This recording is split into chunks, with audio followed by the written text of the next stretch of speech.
Abraçar árvores é uma maneira de mostrar que você se preocupa com elas. 1, 2, 3, 4. Olá pessoal, bem-vindos a mais um Que Bicho é Esse? Eu sou a Miriam Perilli e o episódio de hoje é sobre um animal incrível, lindo, dono de uma das vocalizações mais potentes e impressionantes, que é o bugio, também conhecido como guariba, ou barbado, ou macaco uivador. Mas, no caso específico aqui, hoje nós vamos falar sobre o bugio ruivo, ou bugio marrom, o Alouatta guariba.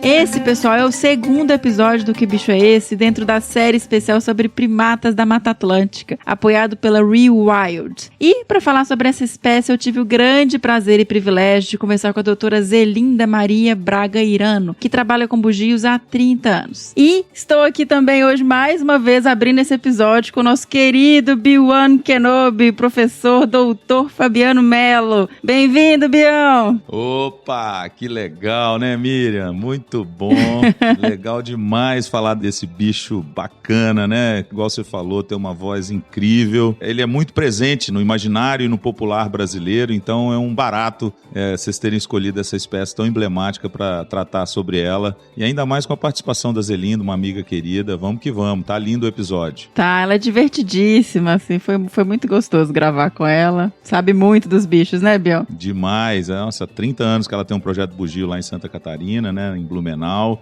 Então ela tem, assim, total domínio sobre o assunto. Ela é incrível. Ô, Bião, se eu me lembro bem, você sabe imitar o bugio, né? Você tem um ossinoide aí super desenvolvido também. Eu acho que os meninos lembram, o Fefo já falou isso algumas vezes, né? Mas vamos recapitular aí para os nossos ouvintes e novatos aí principalmente. A Sociedade Brasileira de Primatologia, assim como a Sociedade Brasileira de Ornitologia, eu também soube disso depois, eles durante os seus eventos, né, os seus congressos, que são normalmente bianuais, eles fazem concursos de cantos, né? Tanto para quem vai lá assistir o congresso de aves, quanto para nós que vamos lá assistir o congresso de primatas. E esses concursos de cantos eu sempre concorro e ganho. Mas ganho com os sauás. Ganho com os guigós, que eu imito bem, assim, é muito difícil imitar os guigós. Mas os bugios, eu já participei de alguns campeonatos com os bugios e com os micos, mas aí eu perco, porque todo mundo sabe fazer bugio também, né? Você tem muita gente que tem esse vozeirão mais ou menos parecido com o meu, então é mais fácil fazer o bugio. E tem gente que faz com a mão, usando a mão também, então fica bem realístico, sabe? Então com bugio eu fracasso, eu não sou especialista imitar a voz de bugio, não. Mas o bugio é isso, né? Esse ossinoide, porque é muito forte, né, Bião? Vibra, assim, é impressionante. Não, imagina, tem lugar, né? Essa região montanhosa da Mata Atlântica, às vezes você tem até uns 2 quilômetros, assim, você tá ouvindo voz de bugio, né? Porque você tá numa ponta de um vale e o bicho tá na outra ponta e ele tá realmente em linha reta, talvez aí 1 quilômetro, 2 quilômetros, e você tá escutando lá no fundo aquele vozeirão, né? Que parece uma máquina ligada intermitente, né? Muito legal. O pessoal vai ter ouvido aí, vai saber do que a gente tá falando, né, Mirinha? Perfeito. Bião, eu queria que você contasse pra gente um pouquinho como que estão as populações ali do sul da Bahia, do Jequitinhonha, porque na conversa com a doutora Zelinda, e vocês vão ouvir durante o episódio, a gente comenta um pouquinho, explica essa questão de subespécie, né, dessa divisão ou não, se é uma única mesmo espécie ao longo de toda a distribuição, e ela comenta também mais sobre as populações que ela estuda ali na região de Blumenau, no sul. Então, eu queria que você trouxesse um pouquinho esse ponto de vista dessas populações mais isoladas e menores da região de Minas e da Bahia. Há muitos anos, já algumas décadas, né, a gente tem essa divisão do bugio marrom em 2 subespécies, né, o marrom do norte, que é o Alouatta guariba guariba, e o marrom do sul, que seria o Alouatta guariba clamitans. né? Provavelmente a Zelinda, que é defensora de que é uma única espécie, ela, né, falou exatamente isso. Sim. Que a gente está tratando de um táxon único. A gente não precisa dividir o bicho em 2 subespécies, tá certo? E uma das características marcantes do que seria essa subespécie do norte, que é a mais rara, né, que tem as menores populações, como você mencionou,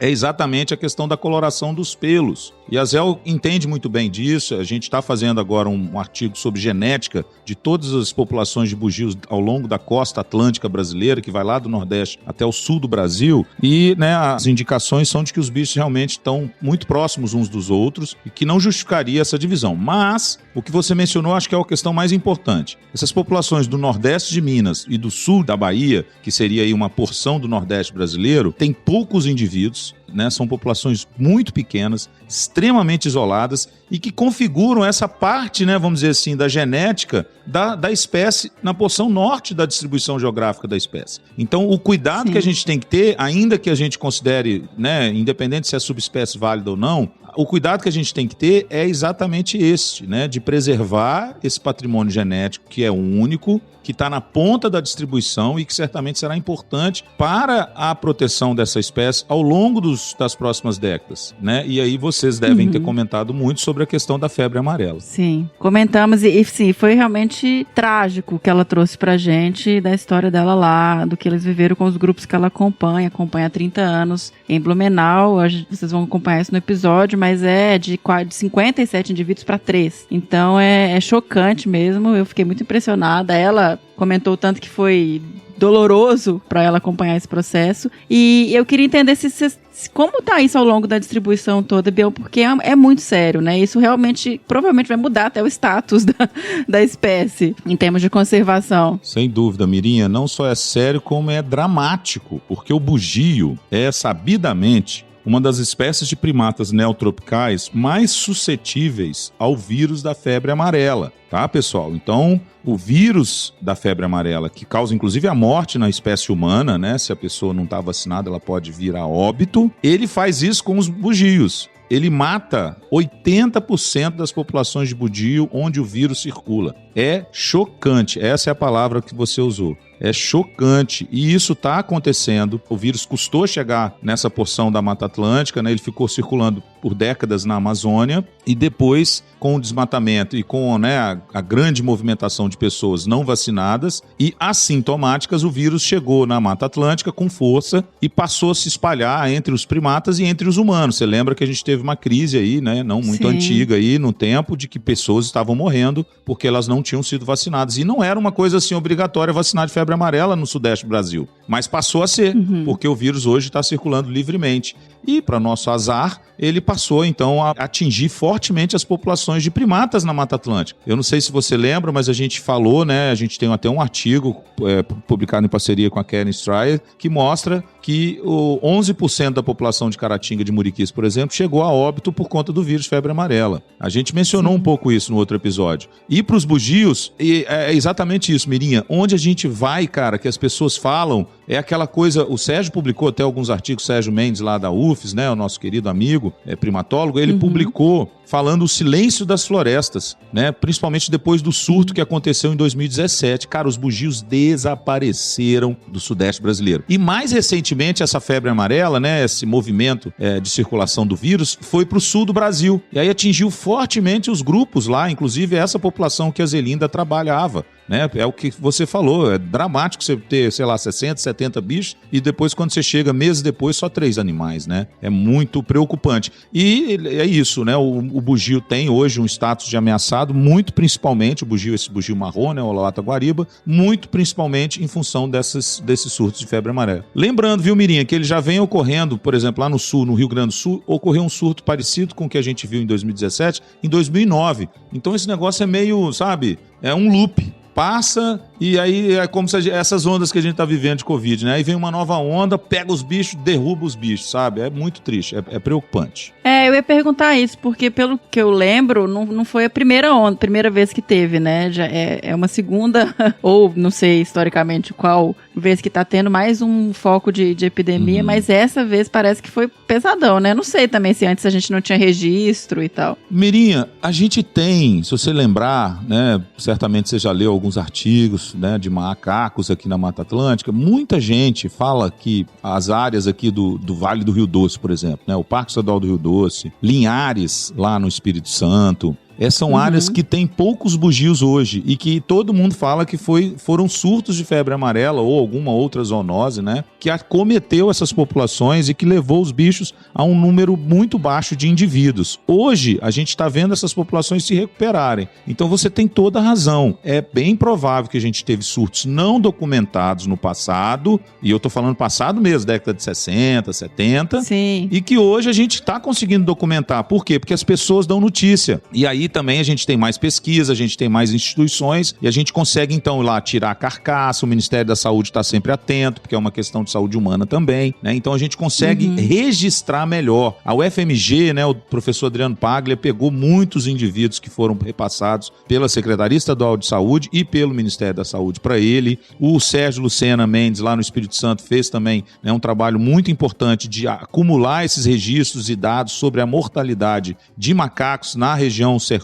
né, e principalmente na região do Espírito Santo. E a gente realmente fez assim, né, algo que nunca a gente tinha feito de verdade, que era, de fato, registrar, né, e ter números concretos dessa mortalidade, que foi de assustar, de cair o queixo. E aí, assim, a gente conversou também sobre a questão que eu perguntei sobre vacina. Eles falaram que tem, né?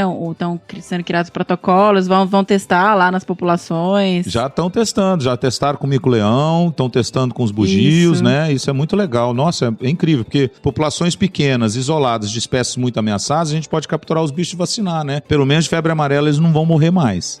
E é uma coisa que realmente dizima a população. Então tem que ser feito manejo, não tem opção. Não tem opção. E aí eu queria entender se vocês vão fazer, se existe algum plano. Eu sempre penso nos drones, Bião, para tentar quantificar o que sobrou, assim, nesse momento. Eu não sei se ainda estão acontecendo surtos ou se já deu uma estabilizada, para avaliar realmente o remanescente, o que sobrou de bugio aí nas florestas. Porque aqui também na nossa região o pessoal comenta que não escuta mais bugio, que agora acabou. Realmente, igual você falou, a floresta ficou silenciosa. E isso é muito triste até para quem é morador, né? Esse imaginário bugio tem essa vocalização que é muito impressionante. Às vezes até tem gente que tem medo, tem gente que não entende o que é, mas quem mora na região é acostumado a ouvir isso, e isso tem um simbolismo também. Não, imagina, eu lembro da minha mãe, né, que nasceu em 1929, quando era criança, nos anos 30, aqui na zona na verdade, no Vale do Rio Doce, lá na região de Valadares. Ela escutava os bugios e ela tinha na memória dela essa vocalização muito forte, muito evidente, que dava medo pra ela, porque ela era criança, ela tinha medo de entrar na floresta, porque ela achava que era alguma coisa muito terrível, né? Então, minha mãe também. Não é? E a gente fica pensando nisso, né, cara? Faz parte do folclore brasileiro, né? A voz dos bugios é uma voz muito presente no imaginário e no popular no nosso país. Por quê? Porque os bichos eram muito comuns. Em todo o Brasil você tem espécies de bugios, então você está com eles em todos os biomas, inclusive na Caatinga, no Cerrado, na região, né, de mata lá do Pantanal você tem também bugios. Então assim, é incrível como esse bicho está no imaginário brasileiro. E, de fato, né, essa perda de indivíduos e que faz silenciar as florestas faz com que a gente tenha essa sensação, né, de que, poxa, parte da nossa biodiversidade está se perdendo. E aí, Mirinha, né, voltando à sua pergunta do drone, cara, sensacional! A gente usou os drones agora em maio para procurar os bugios marrons do norte, lá na região do Vale do Jequitinhonha, aqui em Minas Gerais, e a gente conseguiu detectar em 2 dias 3 grupos diferentes de bugios, inclusive um grupo numa das áreas que tinha sido acometida com febre amarela em 2017, porque eu recebi fotos de esqueleto e pele de bugio, né, no chão, provavelmente acometidos por febre amarela. Ou seja, por mais que tenha passado a doença lá, os bichos resistiram, e o drone com o uso da câmara termal foi importante para a gente localizar e confirmar essas populações em áreas que eu já conhecia desde o meu doutorado nos anos 2000. Então já tem 20 anos que eu estou monitorando essas populações que tinham os bugios e que tem, graças ao uso da tecnologia, ao uso do drone Ki. O bichinho funcionou para bugio e eu fiquei muito, muito feliz. Tem algum estudo genético para essas populações menores, Bião? Eles estão bem ou tem que fazer algum tipo também de intervenção? Então, a gente fez, o Leonardo Neves, meu querido amigo Léo Neves, ele fez, depois do mestrado dele, ele trabalhou com Calitrix culi, né, que é o sagui devide, que é um bichinho endêmico ali do sul da Bahia. Ele desenvolveu vários projetos junto com, né, eu ajudei, o Leandro jerusalense do CPB, do CMBio, também contribuiu muito, né? Fez parte de expedições, inclusive. Eu não consegui ir a campo com eles, mas o Leandro e o Léo foram a campo, coletaram fezes de muitas populações ali, dessas pequenininhas isoladas no Jequitinhonha e no sul da Bahia. E essas fezes, né, foram usadas para estudos de genética e que estão sendo concluídos agora, Mirim. A gente não tem os resultados finais, mas a gente vai ter bonitinho como é que está o estado de saúde, né, dessas populações do ponto de vista genético e confirmar essa questão, né, taxonômica. Esse estudo está saindo em breve e vai ser bem legal mesmo. Mas assim, é o que a gente comentou antes, né? As populações isoladas certamente têm um patrimônio único, né? Com haplótipos que a gente fala, né? Que são conjuntos gênicos únicos que a gente precisa monitorar e aí, quando precisar, né? Fazer manejo para que a gente proteja a espécie usando, né? Toda a sua variabilidade genética disponível, né? Peão, obrigada. É sempre bom demais tê-lo aqui conosco. Ah, meu amor, eu que agradeço. E agora vamos ouvir um pouquinho da conversa com a Zelinda aí, que tem muito papo ainda pela frente. Sim, beijo no seu coração. Beijo, galera. Sempre um prazer estar aqui contribuindo com esse podcast sensacional. E já que o Que Bicho é Esse traz vocalizações dos bichos e a vocalização dos bugios é tão característica, nós chamamos o Fernando e a Juliana Kleinsorge, da Log Nature, para falar com a gente um pouquinho sobre os gravadores da Wildlife Acoustics. Bora ouvir? Olá, pessoal! Eu estou aqui, então, invadindo o Que Bicho é Esse pela primeira vez em muito tempo. Esse maravilhoso spin-off do Desabraçando Árvores. E não estou sozinho, eu estou aqui com a Juliana Kleinsorge, da Log Nature. E aí, pessoal? Moçada, nós estamos aqui aproveitando este episódio dessa espécie tão emblemática pelo seu barulho, o bugio, esse maravilhoso primata, para falar também de bioacústica e Soundscape Ecology, as famosas paisagens sonoras. Então, Juliana, explica pra gente aí o que é uma paisagem sonora. É o estudo integrado, geral, de todos os sons daquele ambiente, onde você consegue analisar a interação das espécies e, inclusive, fazer análise em relação à interferência antrópica associada à acústica geral, né, do ambiente. Então, como que algumas interferências podem modificar esse padrão bioacústico das espécies. Então, dá para tirar muita informação desse áudio genuíno, né? Eu falo que assim como as câmeras trap também, os gravadores passivos, eles são o registro mais genuíno daquela interação, né? Sem nenhuma presença humana, a fim de identificar exatamente o que está acontecendo ali. Olha aí, sensacional. Então, galera, para que as espécies consigam se diferenciar umas das outras, elas emitem vocalizações diferentes. E quando você pega um sonograma bacana, com as diferentes faixas de frequência de uma floresta preservada, você vai ter a maior parte das faixas de frequência ocupadas por diferentes espécies. Isso é uma diversidade sonora dentro dessa paisagem sonora que é altamente psicodélica, né? E nós somos uma espécie tão visual que a gente transforma esses sons gravados na floresta em uma coisa visual que a gente pode analisar visualmente, que são esses sonogramas nos softwares, né? Identificando esses padrões. Então, você espera que uma floresta com faixas de frequências desocupadas como um indicador de uma floresta já com problemas, né? Dentro dessa paisagem sonora. Exato. E com um pé enorme, né? Na bioacústica, né, Juliana? Exatamente.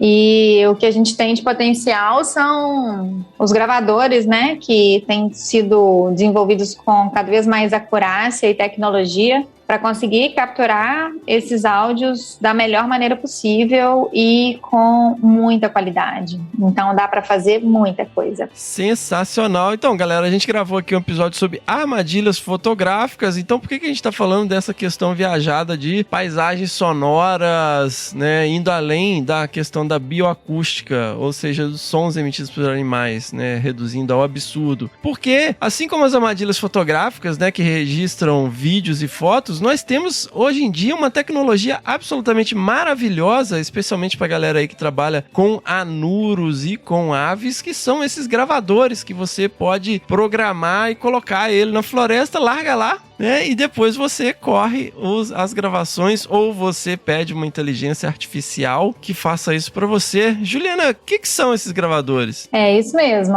Eu acho que eu até iria adicionar também outros grupos, porque a paisagem sonora a gente consegue trabalhar com basicamente todos os grupos, porque esses gravadores, eles trabalham com diferentes faixas de frequência, né, diferentes bandas de gravação. Então a gente consegue pegar desde ultrassom até infrassom, passando pela... Olha aí. Isso, pelo som audível ao ouvido humano, né? Então, é assim, uma análise completa que a gente consegue fazer de diversos grupos, né? E a gente tem atualmente, assim, diferentes modelos. A Log Nature trabalha com a Wildlife Acoustics, que é uma empresa que tem muitos anos de mercado, que é a empresa número 1 na produção desse tipo de equipamento. Uma empresa muito responsável, que nos atende da melhor maneira possível em relação à questão de qualidade, rapidez no atendimento, assistência técnica e garantia. Então, assim, como a gente sempre busca, é a melhor marca para a gente poder trabalhar, para a gente poder ter uma melhor entrega e para que as pessoas não percam dados de campo, para que as pessoas não façam investimentos que não vão trazer resultado.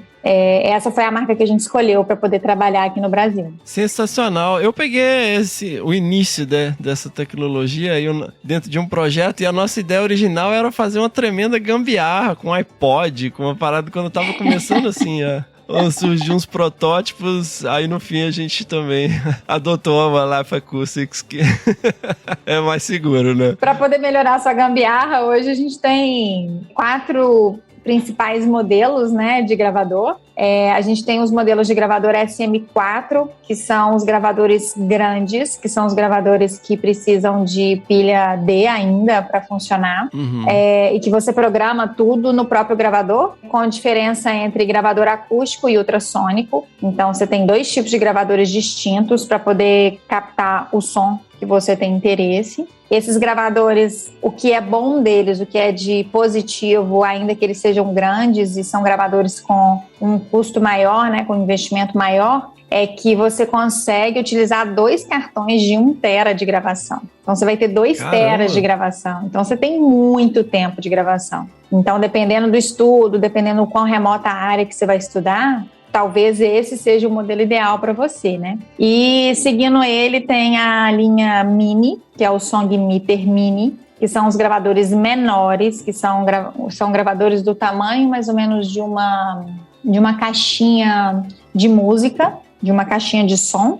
E aí ele trabalha com a possibilidade de você utilizar o cartão de memória de até 512 GB. Ele tem um preço mais acessível e a interface dele é feita toda através de um aplicativo no celular. Então você consegue configurar ele todo pelo celular. Você vai fazer o pareamento através de Bluetooth. E aí você consegue configurar esse gravador e consegue disponibilizar ele em campo. Esse gravador ele também tem a versão acústica, que pega uma faixa de áudio para o ouvido humano mesmo. E também tem um modelo que é ultrassônico, e que a melhor notícia que a gente teve desse modelo ultrassônico é que ele também comporta, se você quiser comprar um microfone extra para trabalhar com áudios acústicos, ao invés de ser só ultrassônicos. Então, se você tem um grupo de laboratórios trabalhando com bioacústica para diferentes grupos, você pode compartilhar um mesmo gravador, tanto para quem está trabalhando com ultrassom, quanto para quem está trabalhando com o som acústico mesmo. Olha aí. O mais novo lançamento,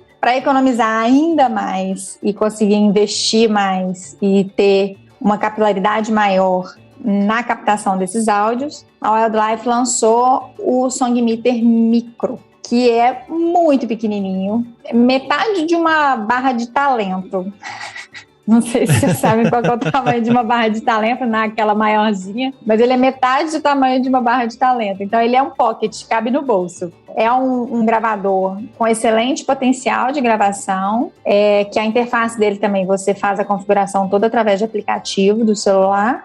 E a única diferença dele para o Mini, em relação à questão de condição de captação de áudio, é que ele vai trabalhar só com os áudios que são na faixa da acústica do ouvido humano mesmo. Ele não faz captação de ultrassom. Sensacional. Lembrando também, galera, que isso depende da sua pergunta, porque você programa o gravador, ele não fica lá gravando o tempo todo. Mas, exato. Por exemplo, se você programa ele para gravar 1 minuto de áudio a cada 10 minutos, certo?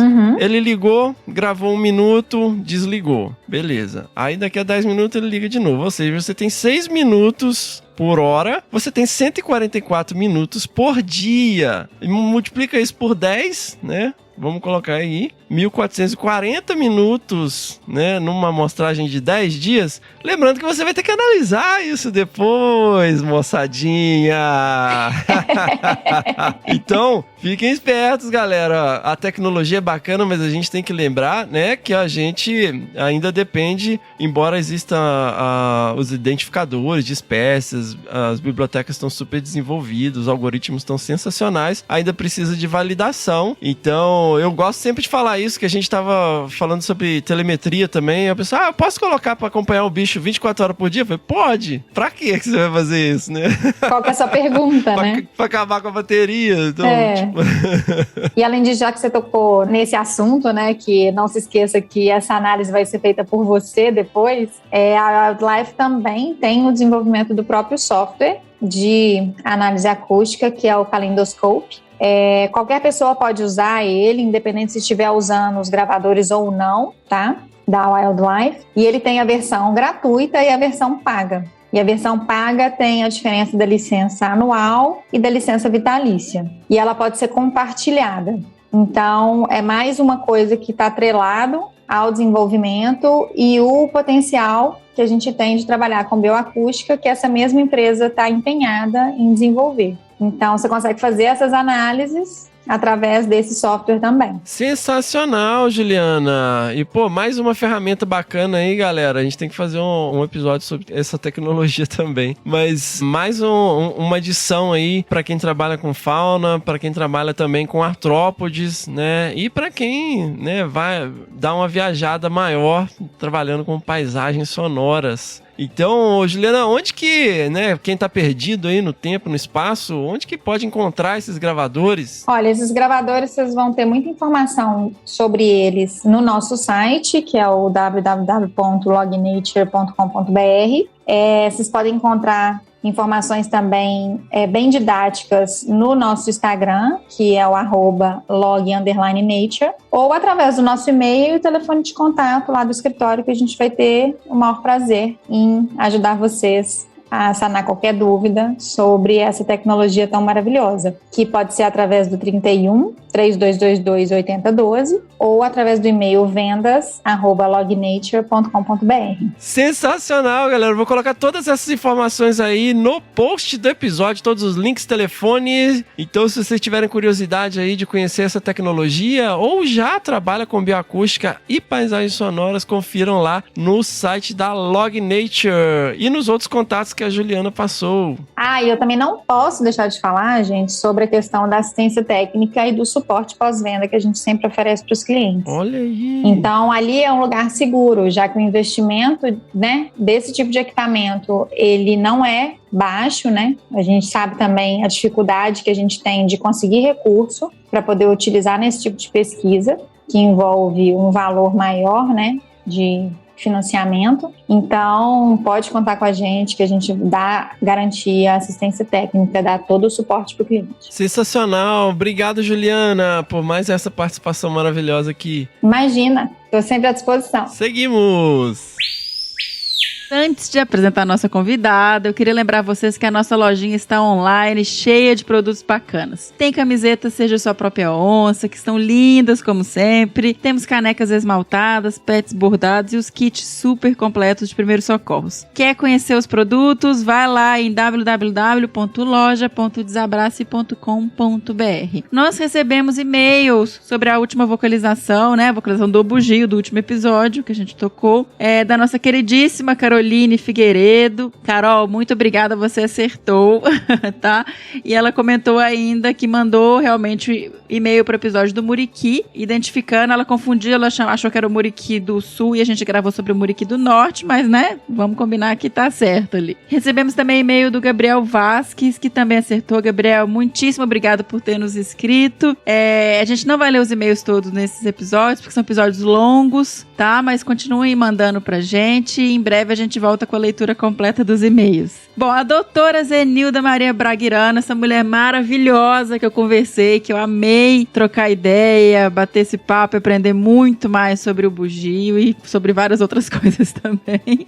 Ela é biomédica pela Faculdade de Filosofia, Ciências e Letras, Barão de Mauá, mestre em bioquímica pela Faculdade de Medicina de Ribeirão Preto e doutora em biologia comparada pela Universidade de São Paulo. Atualmente ela é professora aposentada da Fundação Universidade Regional de Blumenau, a FURB, mas segue com vínculo institucional como professora colaboradora voluntária na FURB. Ela é avaliadora credenciada do Sistema Nacional de Avaliação da Educação Superior, do MEC, da Secretaria de Educação de Santa Catarina e da Secretaria de Educação de Alagoas. Ela atua como conselheira da Sociedade Brasileira para o Progresso da Ciência e é fundadora e coordenadora do Centro de Pesquisas Biológicas de Indaial, o CEPESB, do projeto Bugio e ex-tutora do Programa de Educação Tutorial PET da FURB. Atualmente, ela é colaboradora do Plano de Ação Nacional para a Conservação dos Primatas e Preguiça da Mata Atlântica, do ICMBio, do Ministério do Meio Ambiente, né? Então, assim, ela coordena o projeto com bugios há 30 anos, tem uma história incrível que ela conta um pouquinho pra gente no episódio e realmente eu me senti muito privilegiada de a ter recebido aqui no Que Bicho é Esse? Então, vamos lá ouvir um pouquinho mais sobre o bugio ruivo, o bugio marrom.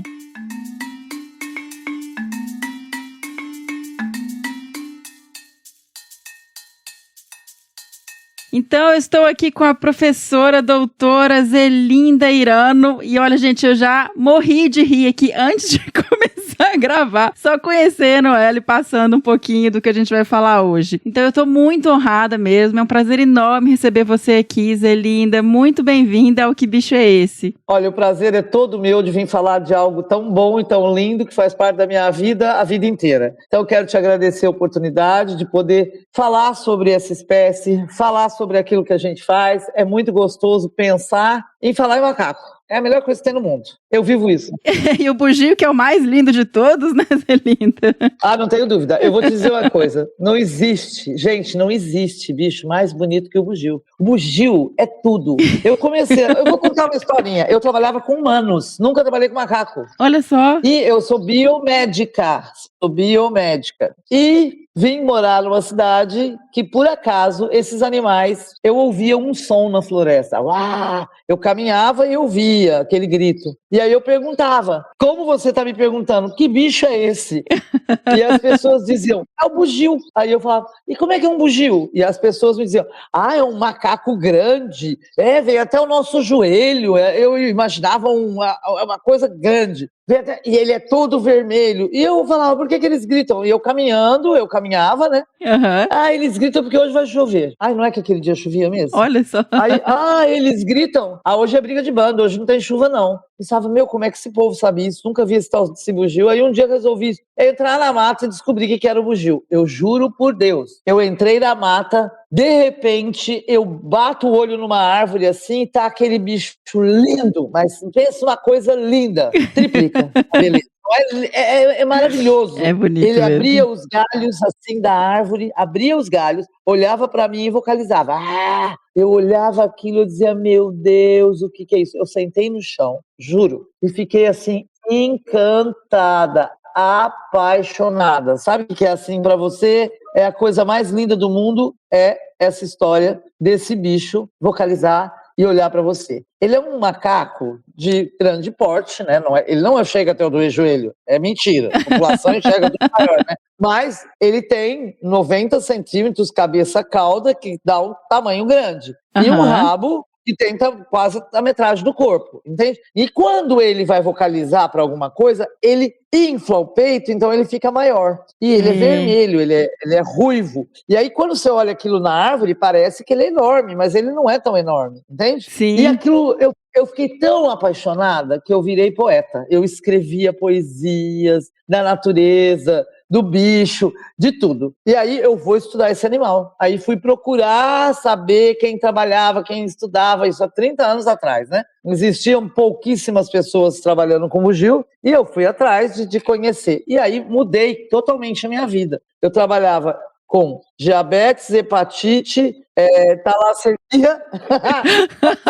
Passei a correr atrás de macaco e tentar entender o que eles faziam, entende? Para poder compreender um pouco de tudo aquilo para saber o que acontecia e nunca mais larguei. A minha vida, eu vivo com eles, hoje a gente tem um centro de pesquisa que faz manejo em cativeiro e a área de campo. Então é eu e eles e eu, às vezes eu não sei se eu sou eles ou eles sou eu, é uma coisa louca, assim, você se apaixona. Primatologia é uma coisa que apaixona. Não, fascinante saber isso, Zelinda. Quanta história aí que... Então realmente foi uma paixão ali com o bicho que dura até hoje e vai continuar aí muito tempo estudando esses animais, né? Eu tô apaixonada aqui também te escutando. Pra você ter uma ideia, a minha casa é assim, ó, uma parede inteira, tem um quadro que dá 2x2 mais ou menos, que é um bugio, um que tinha no meu centro. A outra parede tem uma parede enorme de mais 2x2, a parede inteira é uma família de bugios pintada a óleo, que uma artista plástica pintou, é outro. E eu tenho mais de 300 macacos de pelúcia, muito mais de 300. Caramba! Todas as cortinas e tudo tem macaco. Tudo. Você vem na minha casa, tem macaco. A porta do banheiro tem um macaquinho sentado na privada, banheiro. Assim, tudo tem macaco. Todo mundo, as minhas netas, quando eu era pequenininha, me chamavam de vovó macaco. Porque realmente é assim, quando você convive, quando você consegue entender que nós somos um ser único, assim, a floresta, nós, o meio, é tudo uma coisa só, você consegue se integrar nisso tudo e tentar entender isso tudo, entendeu? Tentar conservar o máximo possível as áreas que eles precisam, porque conservando as áreas deles a gente conserva as nossas, e assim você vai conseguindo fazer toda essa inter-relação. É difícil quem trabalha em campo que não se apaixone dessa forma. É uma coisa muito do pesquisador de campo mesmo, é uma coisa bem fascinante. Não dá para te explicar.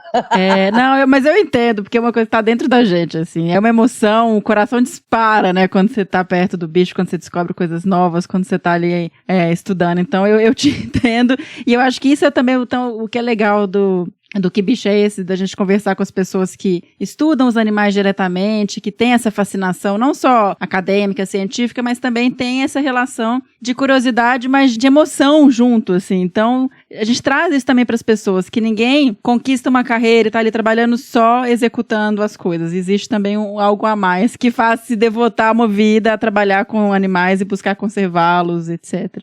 Quando você trabalha com animais em campo, você consegue entender todo o ciclo. A gente acompanhava um grupo há muitos anos, né? E de repente apareceu um animal comido, né? O abdômen, o grupo perdeu. Aí o pessoal assim, nossa, professor, a senhora não fica triste? Eu fico triste, mas ao mesmo tempo eu fico alegre. Porque aqui tem um ciclo, predador, primata, e esse ciclo tem continuidade, sinal que a gente está fazendo uma coisa boa. Exato. Entende? A gente está conseguindo... É triste, mas eu vou ficar com raiva do outro bicho porque comeu o meu bicho? Lógico que não, né? Entende? Sim. E foi feito um diagnóstico e era um felino que tinha pegado. Então aí, olha que maravilha, nós temos um felino aqui na área e não sei o que. Exato.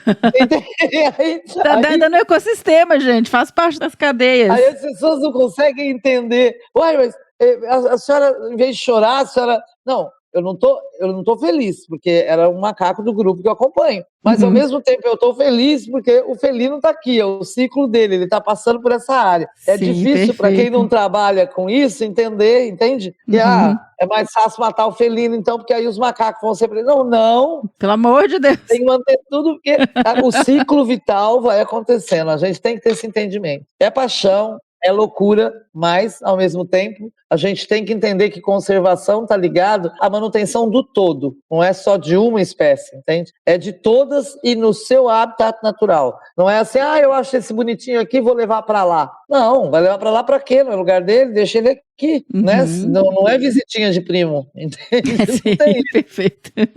Mas Então, Zelinda, deixa eu te perguntar agora um pouquinho sobre o bugio ruivo, guariba, assim, tem tantos nomes, né? O bugio, guariba, barbado.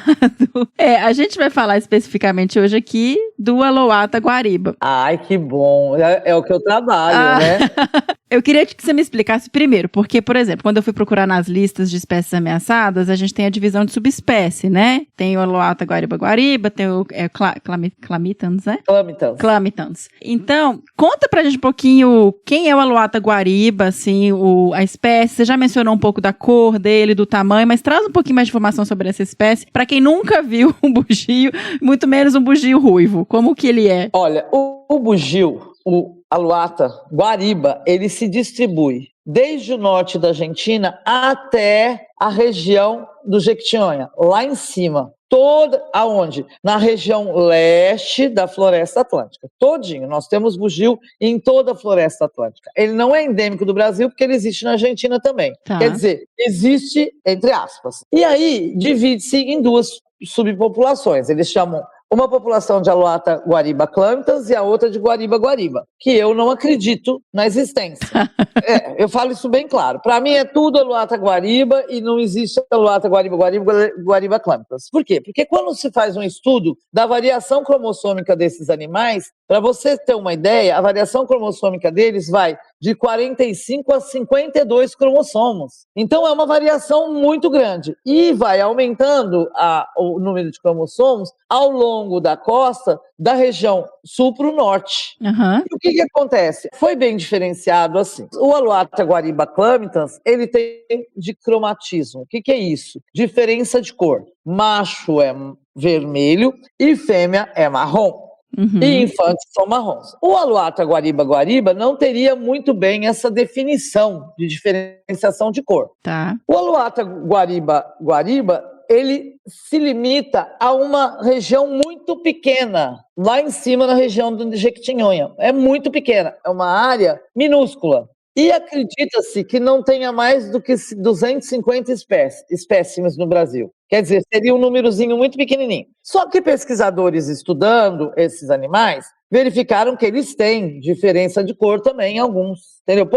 Alguns têm, outros não têm, então fica aquele rolo. Bom, eu fiz minha tese de doutorado estudando uma coisa que se chama coloração. Por quê? Me chamava a atenção os machos vermelhos, eu sempre fui apaixonada por eles. Eu tinha aqui um que eu chamava de Fofão da Pedreira, que eu falava, eu só caso na minha vida se for com o Fofão da Pedreira. Por quê? Porque ele era enorme, lindo, maravilhoso, foi o primeiro que eu vi, ele é tudo, é encanto da vida. Qualquer fêmea ia querer casar com aquele macho. E além do que, ele era o Fofão da Pedreira. Todas as fêmeas de todos os grupos davam uma fugidinha do seu grupo para dar uma zinha com ele, entendeu? Para fazer uma coisinha com ele ali, para fazer um filhozinho com ele, porque o bicho era tudo de bom. O que acontece? Eu descobri, nessa brincadeira toda, que o bugio se autocora. O que quer dizer isso? Quisera Deus que eu pudesse fazer isso comigo. Gente, é tão incrível isso. É que aquela história. Eu montei um cativeiro científico e no trabalhar com eles em cativeiro, eu pegava eles no colo e ficava com a minha roupa vermelha. Aí eu falei, gente, o que é isso? Há 30 anos atrás eu ia falar com todo mundo brincava comigo, só se for os seus macacos, porque eu nunca vi isso. Não. Eu disse, não, gente, eles liberam uma tinta vermelha. E realmente, ao longo dos anos, eu fui estudando e a gente viu que o que acontece? Eles liberam tinta vermelha. O macho consegue corar o seu pelo. Então, o que acontece?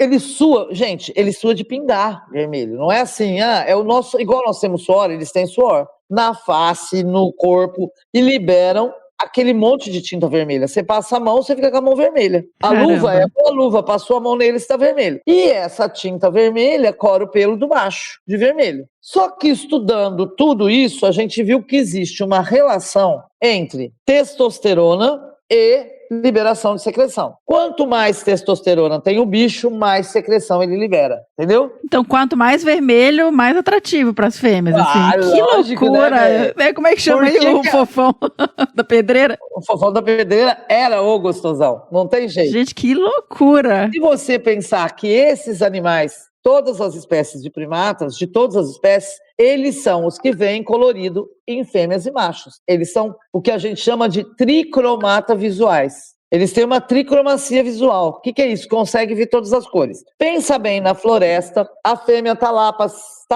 Aí ela olha de longe e vê assim, um machão vermelho, lindo. É atrativo? O que significa isso? Significa que ele tem genes bons. Ele tem muita testosterona e de longe ela consegue ver isso. Aquele lá é vermelho, gostoso e bonito. É com ele que eu vou. É com esse que eu vou, entendeu? Sim, quero meus filhos dele. Quero meus filhos dele, entende? Então seria um mecanismo de sinalização também. Ele está sinalizando os good genes. Bom, aí eles falam assim, existe 2 subespécies. Pera. Se você pensar que existe diferenciação cromossômica ao longo da floresta atlântica, vai subindo do sul para o norte, vai subindo. O que acontece? A coloração ligada à melanina, uma série de coisas, tem muita relação com o número de cariótipo também. Uhum. A gente fez um estudo com a Luata guariba clamitans, junto com o professor Haris Yudini, e a gente viu que existe uma diferença no DNA mitocondrial entre os da região do Rio de Janeiro para cá, descendo. Então, existem populações diferenciadas na análise genética. Uhum. Bom, ou a gente considera tudo uma espécie só, né? Ou a gente vai dividir em populações diferenciadas, que é o que a doutora Lula Oclander, Leandro Jerusalinski, eu e mesmo o Fabiano de Mello, a gente tem encontrado essa diferença e que são diferenças que podem ser consideradas tudo como uma população só ou em muito mais do que 2 subespécies. Certo? Entendi. Vai dividir mais ainda se for seguir.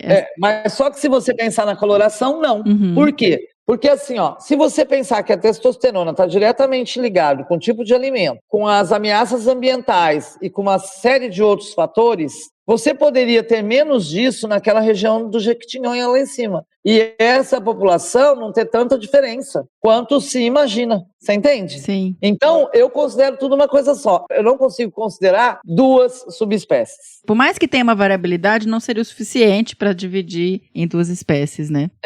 2 subespécies. Subespécies, né? claro, sim. Seria tudo a Luata guariba. Uhum. Entendeu? Que sofre suas pressões ao longo da floresta atlântica, sofre pressões diferenciadas e que expressa ou não mais ou menos índice de coloração, dependendo da situação ambiental. Perfeito. E aí, assim, porque, por exemplo, uma das questões, quando a gente separa uma subespécie, tem esse papel em termos de conservação, né? Se você extingue aquela população, você tira aquele... Você acaba com uma subespécie. Só que você pode pensar também em conservação no sentido de proteger esse pool genético que tem, né? Ao longo de todo esse gradiente de distribuição do bicho. Eu acho assim, ó, desde que eu comecei, quando alguém falava pra mim, a Luata guariba, não tem diferença de coloração, eu falava, gente... Não ter diferença de coloração não significa, porque assim, ó, tanto macho quanto fêmea liberam secreção. Uhum. Aí você vai me perguntar assim, por que a fêmea não se cora de vermelho? Por quê? Porque a fêmea não se cora de vermelho. Eu sabia que você ia perguntar, porque eu te perguntei antes. Porque assim, ó, o que acontece? Quando tem mais testosterona, a gente descobriu, e a gente está escrevendo um artigo que a gente está publicando, que é assim, ó, o animal, ele libera uma secreção diferenciada, com mais ou menos ferro, e que faz com que tenha ou não aderência ao pelo. Entendi. Gente, que loucura. Então, eu tenho aqui nos cativeiros, e tenho como provar, que eu tenho fêmeas extremamente vermelhas. Tá. Elas são mais testosterônicas. Dosamos, elas têm mais testosterona. Por quê? Porque a glândula que libera essa secreção, a gente chama ela de GPP, glândula produtora de pigmento. Ela existe em 2 fases. GPPI, que é a glândula produtora de pigmento em fase intermediária, e GPP, que é a glândula já que sofreu hiperplasia, hipertrofia e ficou enormona. Tanto uma quanto a outra libera secreção. Só que a secreção da GPP é diferente da secreção da GPPI. A da GPP consegue aderir ao pelo e a da GPPI não consegue. Entendi, vai na aderência então, é isso que é a diferença. Aí o que acontece? Se você olhar a raiz do pelo do macho adulto, é marrom, escura. Então, os aluatas, tanto do norte quanto do sul, quanto do oeste, vamos dizer assim, todos os aluatas guariba são o quê? Eumelânico. O que é eumelânico? É aquele que tem o pelo escuro. Uhum. O que faz ele ser vermelho ou não? Não é a feomelanina, que seria por dentro do pelo. É a tinta. Olha só, gente. Guria, quando eu comecei a trabalhar com isso, eu tirava a secreção aqui, trabalhava na USP de Ribeirão Preto, minha tese de doutorado fazendo... Eu tirava frascos de secreção. Eu pirei tanto na batatinha com essa história que era assim, ó. Eu fiz, pra você ter uma ideia, peguei pelo de tudo quanto é bicho, e de tudo quanto é bicho, assim, de tudo quanto é animal do cativeiro, mais marrom, menos marrom, preto, e botava eles tudo na secreção e olhava de 2 em 2 dias para ver se estava corando esse pelo. Caramba. Só que eu ainda não estava feliz. Eu tinha um técnico de cabelo bem branco, sabe? Um técnico funcionário. Ah, meu Deus. Cabelo bem branco. Ele chamava Toninho, é falecido, tadinho, Toninho. Eu chegava no laboratório e falava assim, Toninho, vamos passar a tintinha aí no cabelo. Todo dia, eu passava numa mecha bem da frente dele, assim. Cara, ele ficou com o tufo vermelho na cabeça, eu adorei. Olha lá, cora, eu tô falando que cora. O tufinho vermelhinho, assim, bem vermelhinho, entendeu? Olha só, gente. A ciência é isso, a gente é meio doido, né? Porque você fica tão fascinado, tão malucado com a coisa, que você quer provar que o que você está falando é verdade. Uhum. E realmente a gente conseguiu ver coloração e tal. E hoje em dia a gente isolou a secreção. Então a gente sabe qual é o pigmento. É um pigmento que aparece na libélula, lá na libélula, e depois agora vai aparecer no bugio, entendeu? Então a gente teria... Mais interessante seria fazer um estudo evolutivo disso tudo, mas tem que ter gente, né? Nossa. E hoje no meu centro de pesquisa é muita gente trabalhando com isso. Porque a gente trabalha com, além da coloração, a gente trabalha também com o odor dessa secreção, né? Porque tem toda uma relação com a comunicação. Então a gente fica averiguando tudo isso. Mas, então tem 2 teses de doutorado, tem uma menina que fez a tese de doutorado, defendeu agora, na sinalização, para ver se o outro via o vermelho daquele animal, e qual a atratividade sexual que isso daria para os animais. Então ela defendeu a tese há pouco tempo e a outra está fazendo com os odores. Então a gente tem todo um estudo com isso. Então por isso que eu não acredito na diferenciação entre Guariba-Guariba e Guariba-Clâmitas. A gente já tem quase, basicamente, provado que isso é real, mas depende da publicação. Então eu não posso falar porque nós dependemos da publicação de todo o conjunto dos dados de Lula Klander, que ela levou a alguns congressos, dos dados de Jerusalinski junto e os meus dados juntos, para a gente falar, ó, além da genética, nós temos a comprovação da cor. Que, ó, tá vendo? Isso aqui, ó, tudo isso junto, reunido, prova que é Luata clâmitas. Se é para dividir em populações, a Lula, ela diz assim, se fosse para dividir, daria mais ou menos 4 grupos. Então, mas na verdade seria tudo Guariba, entende? Perfeito, essa história de, Guariba está isso. E se você for pensar, agora com essa situação toda que a gente está vivendo, de febre amarela para cima e para baixo... O perigo é para a população na distribuição toda, né? Não tem... Todinha. A última avaliação que nós fizemos, o Aluata Guariba Clâmitas muda de status, né? Nós estamos esperando a validação, né? Mas ele muda de status. Entende? Caramba. Então sim. ele vai... Que é muito triste. A gente fica feliz quando o bicho sai do risco, né? Não quando ele entra no risco, né? Claro, claro. Mas o Aluata Guariba Clâmitas está entrando no risco, né? Não teve jeito. Não, a gente já vai falar mais um pouquinho sobre isso, mas é porque eu fiquei tão agora empolgado com o negócio da cor, da tinta, que eu queria entender, para até relacionar isso. Isso está relacionado com a alimentação dos animais? E o que eles comem, assim? Os bugios são folívoros frugívoros. Eles adoram folhas e frutos da mata, tá? Então, o que acontece? O que eu digo que a cor pode ter uma relação é com a mudança alimentar. Aqui no sul tem determinados compostos, as plantas têm determinados compostos que estimulariam mais a produção de testosterona ou não, e lá na região do Jequitinhonha, naquela região lá de cima, você teria plantas com compostos que não estimularia tanto. Então talvez você não tivesse tanta diferenciação. Se bem que nós temos as fêmeas testosterônicas, né, que são aquelas que são bem vermelhas. Aqui eu tenho fêmeas testosterônicas que eu fico impressionada com elas. Elas me chocam, porque elas são bem testosterônicas. Isso muda o comportamento delas? Porque imagino que tem mais testosterona, elas devem ser um pouco, sei lá, mais agressivas, ter outro tipo de... Se você pensar na espécie humana, quem é testosterônico na espécie humana são as ninfomaníacas. São as mais fogosas, né? São as ninfomaníacas. É verdade. E no bugio é quase que a mesma coisa. Ela é mais irritada, ela tem um comportamento mais masculino, que ela se enche, se infla também... E fica braba, e tem umas reações masculinas, e ela é bem fogosa, de fugir de um cativeiro e ir pro outro para fazer sexo lá no primeiro cativeiro, sabe, coisas desse tipo. Ela se invoca com o primeiro macho lá e olha, a gente que lute, entendeu? Pra pegar a bichinha, porque ela quer, porque quer, e é de você segurar, entende como que é? Sim. É uma coisa que a gente fala, é assim, ó, é tão engraçado o atrativo dele sexual, porque, o macaco tá lá no primeiro cativeiro, como é que ela ficou paquerando esse cara tanto tempo, entende? E aí a gente não sabe se o atrativo é só pela cor ou se é também pelo odor, sabe? Por isso que a gente fez um estudo odorífero. Porque eu acho isso tudo... Olha, eu vou te dizer que quanto mais a gente estuda, menos a gente sabe. É impressionante. Ninguém entende isso, mas eu falo, quanto mais a gente pesquisa, menos a gente entende, menos a gente consegue chegar a alguma coisa, porque mais dúvidas surgem. Você responde uma pergunta e parece mais 4, né? Mais 5, mais 6, aí todo mundo fala, 30 anos de estudo com a mesma espécie. Cara, se eu tivesse conseguido solucionar algum problema que fosse, estaria bom, né? Mas a gente, é verdade, a gente fica cada dia mais e mais e mais e mais. Se você pensar que bugio é a única espécie parece que se autocora, pelo menos de escrita, né? É muito fascinante. Eu queria fazer igual eles, porque aí eu não tinha que ir no cabeleireiro, cara. Você já pensou? Você tinge teu cabelo por conta, sai aquela tintinha assim, tchá, tchá, tchá, tchá, tchá. Ai, que coisa mais maravilhosa. Eu ia ficar tão apaixonada. E ainda mais... Eu não ia no cabeleireiro, né, filha? Não precisava mais gastar dinheiro à toa. É Só que na verdade. velhice devia ser que para.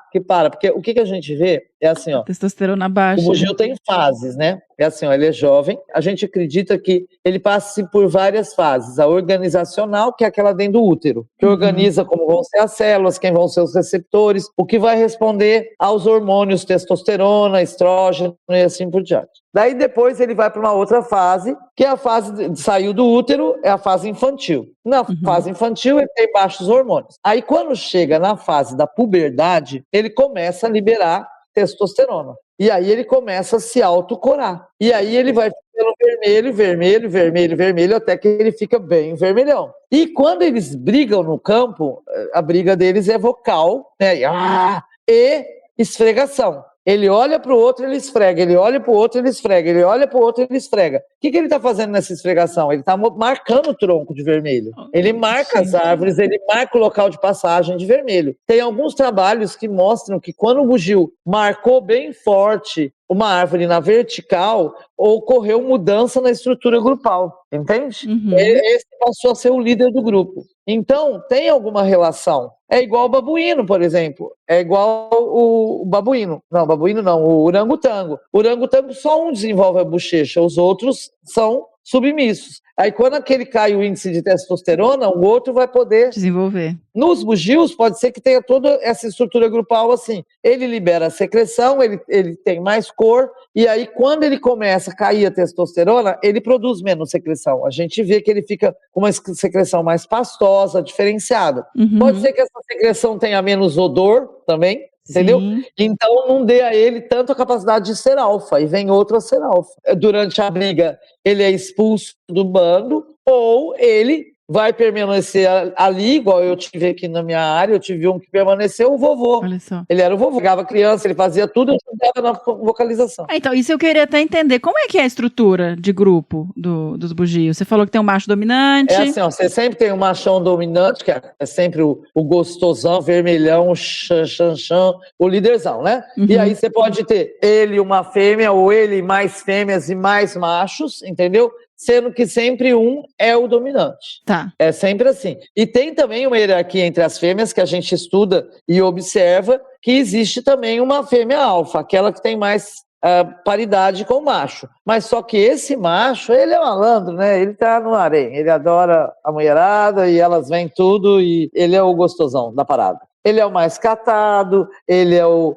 que mais esfrega, o que mais vocaliza. E assim, as fêmeas, é muito engraçado nos bugios, as fêmeas lideram a condução. O macho vermelho, ele é sempre o que nos distrai. Então eu falo para os meus alunos, não se perca no macho. Porque assim, ó, o que acontece? Como ele chama atenção, quando você entra na mata, você vê ele. Aí você pensa assim, eu não vou perder o grupo. Porque o que acontece? Quando você estuda com comportamento, você tem que viver correndo atrás dos macacos. Onde eles estão, você tem que estar. Então, se ele andou, você tem que andar atrás. Então, logo que você está no período de habituação, o que acontece? Você olha aquele macho vermelho e você fala, vou acompanhar esse macho aqui. Aonde ele for, todo mundo vai atrás. Só que não é, guria. O que acontece? Enquanto você fica lá olhando para o macho vermelho, ele vai para um lado, a fêmea pega o grupo e direciona para outro lugar. Olha.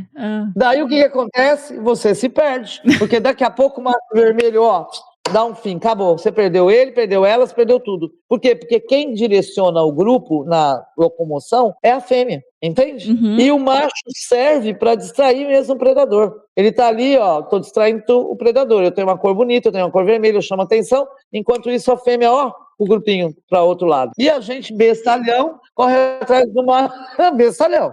Distrai o predador e o pesquisador.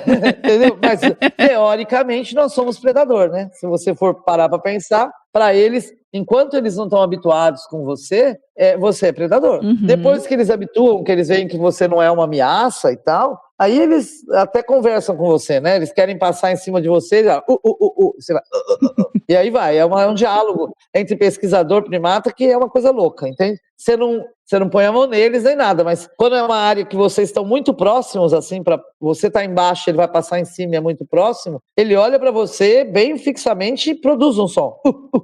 Aí eu respondia, né? E abaixava a cabeça. E aí eles passavam. E é uma coisa bem... 30 anos com a mesma população te faz criar uma cumplicidade muito grande. Eu te digo assim, as pessoas não conseguem entender, assim, o que é isso, mas é que como você está todo dia, com os mesmos grupos, eu ia todo dia para a mata, né, basicamente. Aí a Covid parasse com isso. Uhum. Fiquei no ano da Covid e nós ficamos sem ir para a mata. E agora que voltamos. Tá. E voltamos entristecidos. Então eu sabia por que as pessoas vinham fazer doutorado e tudo aqui. Porque aqui eu tinha 5 grupos e os 5 eu sabia onde. Você pode subir agora que eles estão na pedreira. Pode subir agora que eles estão... Qual grupo você quer? Da licurana? Está lá em cima na antena. Então, por quê? Porque eu tinha tudo mapeado, 30 anos repetindo, vendo onde eles vão. É aquela coisa. E eles têm uma sequência de comportamental, que é, eles ocupam as mesmas áreas nas mesmas épocas do ano. Mas por quê? Porque ali tem o recurso alimentar que ele quer. Então, vamos supor, março, a licurana frutifica. Então, o grupo da licurana vai estar nas licuranas em março. Daí, então, toda essa história, eles têm... A figueira 12 é uma figueira que essa época do ano eles estão ocupando. Por quê? Porque a figueira 12, naquela época do ano, está frutificando. Você entende? Sim, eles vão acompanhando... O fluxo alimentar, entendeu? O padrão de disposição de alimentos na mata. E quando você fica 30 anos acompanhando os mesmos grupos, você vai entendendo toda essa dinâmica e tal. Aí eles brigam, um vai para outro grupo, depois volta, migra. Tem toda uma relação. A tristeza que a gente tem agora é muito grande, porque depois de um ano sem mata, quando você vai, você tem 57 bichos e quando você volta, você tem 3. Nossa, meu coração até doeu aqui agora. Pensa o que eu chorei. Mas foi febre amarela? O que aconteceu? Febre amarela. Então, eu te digo assim, agora acompanhar esses 3, o que acontece? Eu fico pensando assim, psicologicamente falando, né? Vamos pensar assim. Nós tivemos a Covid. A gente assistia aquelas cenas de Wuhan, um chinês caindo duro, outro caindo duro, a gente não conseguia entender, todo mundo entrando em pânico, ninguém sabia quem estava transmitindo o que era, não sei o quê. Nós, humanos, civilizados, que conversamos, discutimos, conseguimos chegar que era um vírus, e esse vírus desenvolveram a vacina, não sei o quê, então a gente foi se tranquilizando, certo? Uhum. Ao longo do tempo. Agora pensa uma área de floresta de 40 hectares que tem 5 grupos de bugios. Não é uma área grande, tinha 5 grupos e os 5 de certa forma interagiam. Uhum. Tem áreas de confronto, tem áreas de sobreposição, de ocupação da mesma árvore. Então, eles sempre interagiam. Então, você tem área de sobreposição. O quadrante tal, tanto esse quanto aquele grupo ocupa. Eles não são o mesmo grupo, são grupos diferenciados, cada um com a sua famíliazinha lá, mas, vou roubar o recurso daquela árvore ali que é do fulano. Fulano não tá, eu corro lá como? Quando o fulano chegar e vocalizar, eu caio fora. Entendeu? Eles são territorialistas, né? Assim, tem os grupos que você tá. Bem. De repente, você acorda e o teu colega tá caindo duro da árvore. Tá? E o outro cai também, o outro cai também, o outro cai também. O do outro grupo não aparece mais, o outro cai também, o outro cai também. E aí? O que é isso? Tá acontecendo, né? Não consigo entender o que está acontecendo. Aí não tem pesquisador mais na mata. Ficamos 1 ano sem ir para a mata e esses bichos morrendo, certo? Meu Deus. A única coisa que a gente ia fazer é quando havia uma ocorrência, a gente chamava a vigilância, ia lá, coletava material, mandava para a saúde pública, para o Ministério da Saúde, e vinha o laudo, febre amarela, e a gente não podia percorrer a mata para ver onde está caindo, onde está morrendo. Como é que aconteciam esses telefonemas e essas informações? Como o morro é contornado por casas, quando os bichos vinham próximo às casas e morriam bem próximos, as pessoas não estavam saindo de casa, elas estavam de máscara, estavam em casa por causa do lockdown e tal. Elas conseguiam ver porque tá atrás da minha casa, tá um cheiro horroroso, morreu um bicho. É um bugio. E ligavam pra gente. E a gente chamava a vigilância ia lá, pegava e tal. Mas só esses que a gente conseguiu pegar. O resto ficou dentro do mato. Só os que se aproximaram das casas, entende? Sim. E foram 8. De 57 foram 8. É muito impressionante o número. Isso é numa área de 40 hectares. Você imagina no resto. Então, eu te digo assim, a gente tem um trabalho aqui em Dayal há 30 anos. que toda a população nos informa onde tem, tem um bugio atrás da minha casa, um bugio aqui na minha floresta, Sabe como que é agora? Eles telefonam assim, olha, a mata tá tão silenciosa que é desesperador. Os humanos que a gente teve que educar para se conscientizar de que o bicho vive ali, que não precisa dar comida, de que a senhora tem que ter respeito com eles, e que a gente passou 30 anos fazendo um trabalho de conscientização. Que é um privilégio ter no quintal, né?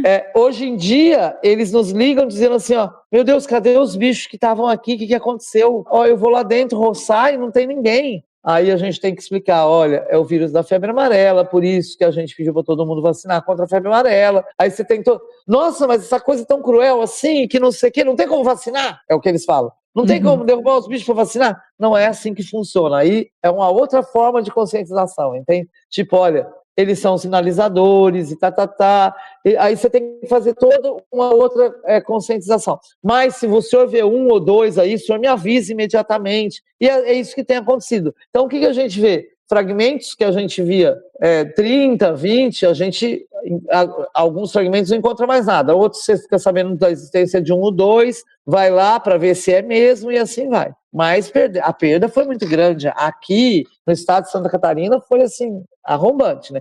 Rio Grande do Sul também. E, por exemplo, norte da Argentina, eles calculam que tem 50 espécies. Sim, espécimes só. Se bater outra febre amarela lá, acaba com os bichos de lá. Isso que eu ia perguntar, porque na verdade a febre amarela foi descendo, né? Agora parece que tá em Minas, né? O que explica, porque já tinha tido surtos antes, agora esse foi, o bugio ele é muito sensível à febre amarela, né? Ele não tem vários primatas que pegam, mas acho que o bugio é um dos mais realmente suscetíveis a... 72 horas ele morre. Que isso, Zelina? E a gente não sabe, por exemplo, nós não temos relatos de sobreviventes. Entendeu? Sobreviventes que eu quero dizer assim, que pegou a febre amarela e se recuperou. Eu não tenho relatos disso. Eu tenho relatos sempre de pegou a febre amarela e morreu. Agora, esses 3 que sobraram na minha área, como a gente tem conhecimento dos animais há 30 anos, que a gente acompanha, não sei o quê, a gente sabe de que grupo que eles são sobreviventes. Que é o grupo da Pedreira, do Fofão da Pedreira. Você tem ideia que o Fofão da Pedreira tinha 32 anos? E eu fui ver ele morrer de febre amarela. Nossa Senhora. Porque assim, quando eu conheci o Fofão da Pedreira, ele já era um macho adulto, ele já era vermelho. Então, foi há 30 anos atrás que eu me apaixonei por ele. Então, não casou comigo em 30 anos, foi por isso. Você estava insistindo ali, né? Insisti, fiquei 30 anos na mata com ele não casou comigo. Olha, que coisa. Mas aí, se você parar pra pensar, quando eu conheci ele já era macho adulto. O macho adulto é de 5 a 6 anos a mais, tá? Ele tem que ter de 5 a 6 anos, certo?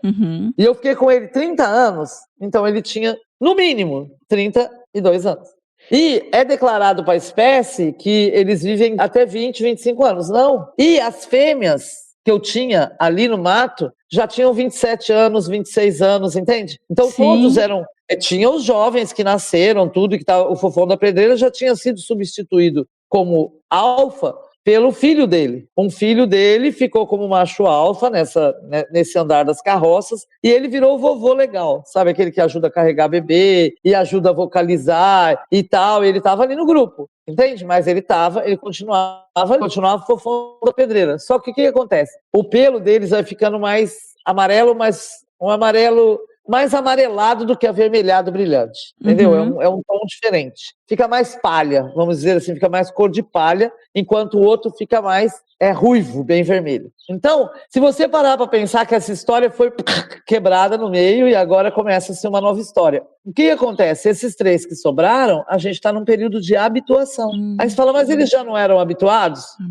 Eram, mas o que acontece? Eles não sabem que não fui eu que matei eles. Eles ainda estão naquele espanto de, será que vai morrer mais alguém aqui? Sei lá. Quando a gente está lá embaixo, né, que nem sexta, sábado, domingo, a gente estava embaixo deles. Eles ficam te olhando assim, lá no topo da árvore, te olhando o tempo todo. Eles identificam, eu acho, provavelmente, que sou eu e tal, mas eles ficam o tempo todo, sabe, qualquer movimentada que a gente dá, eles ficam meio assustados, meio apavorados. Então, eu penso assim, se nós passamos por tudo isso com Covid, imagina esses bichos, morreram 54 com quem eles conviviam, e eles não conseguem entender o porquê. Eles não sabem que é uma mosca, que é um mosquito que picou. Não, em 72 horas, ele realmente caiu do lado, foi cair no macaco, né? Cai o macaco, entende? Cai. Agora, por que esses 3 sobreviveram? Eles são resistentes à febre amarela ou eles levaram a maior sorte de não ser picados? Entendeu? Tem um monte de questão que a gente fica se perguntando o tempo todo. Agora, é triste, você entende? O dia que eu entrei, que eu andei, fui por todo, assim, ó, eu sabia onde eles se localizavam. Então, eu fui em todos os sítios de localização e tal, em nada. Aí eu fiquei andando de fevereiro, né, desse ano que foi mais ou menos liberado, março, até o mês retrasado, foi quando a gente encontrou os 3. E agora a gente vê que os 3 estão numa área bem... Primeiro eles andavam o morro todo, então era igual achar uma agulha no palheiro, né? Uhum. Sabe aquela história? Eu subo o morro hoje, onde será que eles estão? Entende como que é? Por mais que eu conhecesse a sua história, é como se fosse uma história nova que eu estou contando. Por todos os sítios que eu ia, eu não encontrava.